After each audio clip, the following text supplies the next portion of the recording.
عبداللہ بن مسعود ثقفی یہ کفار کی جانب سے سفیر بن کے آیا اور آ کے حضور کے پاس جب پہنچا تو اس نے دیکھا ایک منظر کیا دیکھتا ہے جو بعد میں جا کے اس نے کافروں کو بیان کیا. وہ منظر حضور کے پاس آیا, دیکھا کہ حضور کے صحابہ حضور کے گرد اس طرح پھرتے ہیں جیسے شمع کے گرد پروانے پھرتے ہیں. حضور کے گرد پھرتے ہیں.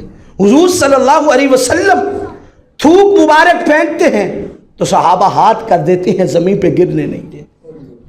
حضور صلی اللہ علیہ وسلم اپنا ناک بینی مبارک صاف کرتے ہیں تو صحابہ اسے پکڑ لیتے ہیں اور اپنے چہروں پہ ملتے ہیں, سینوں پہ ملتے ہیں. اور اس سے اگلی بات, جسے یہ نہ ملتا تو جس کے ہاتھ کے ساتھ وہ لگا ہوتا وہ اس کے ہاتھوں کے ساتھ ہاتھ مل کے اپنے چہرے پہ ملنے لگتا, وہ اپنے چہروں پہ ملتا اور اس کو غنیمت سمجھتا.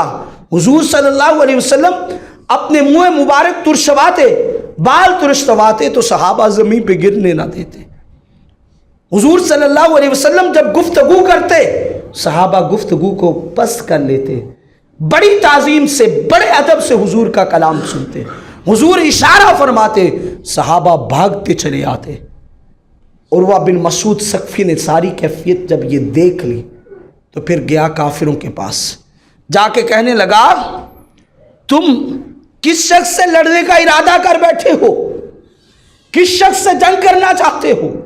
تمہیں پتہ بھی ہے اس کے دیوانوں کا عالم یہ ہے کہ وہ مر جائیں گے, مٹ جائیں گے, لیکن میلی آنکھ بھی اپنے نبی کی طرف اٹھنے نہیں دیں گے. تم کس بھول میں ہو؟ اس نے کہا میں کیسر و کسریٰ کے درباروں میں سفیر بن کے گیا, میں نجاشی جیسے بادشاہوں کے دربار میں گیا, میں نے ان کے درباریوں کو اس طرح اپنے آقا بادشاہ کا ادب کرتے نہیں دیکھا جیسے محمد کے غلاموں کو ادب کرتے دیکھا.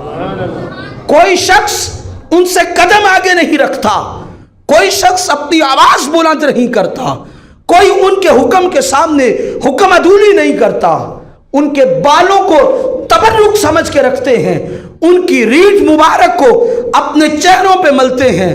اور لوگوں سن لو, اگر ان سے لڑنا ہے تو پھر سمجھ لو تمہاری بربادی پکی ہے. جیسے اللہ نے پہلے انہیں فتح دی ہے اب بھی اللہ انہیں فتح دے گا. النبی اولا بالمؤمنین من انفسہم, مومن وہ ہوتے ہیں جو اپنی جانوں سے بھی زیادہ حضور کی ذات کو محبوب رکھتے ہیں.